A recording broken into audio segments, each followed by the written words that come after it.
Hey guys, Robbie from Pyro City Fireworks here. We're talking about some new 2024 items from Fox.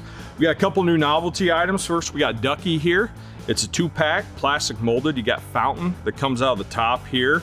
That ends with some sparks and some fish at the end. You got 2 different colors. You're gonna have a green fountain and a silver fountain here. Multiple colored sparks shooting out the back. You got crackle, ends with some smoke. Another item we got is the tank engine here. This one, same thing. It starts with some silver fountain out of the top. It's got black smoke. It's got 2 motors on either end that whistle really loud and crackle, shoots it forward, then shoots it backward. It's a single pack there. Both of these items, really high quality plastic molded. It's not gonna fall apart. It's actually gonna move when you light it. And when it's done, you can remove the components and you got a toy to hold on to there too. You can hop on pyrocity.com and you can see the video for either one of these on there.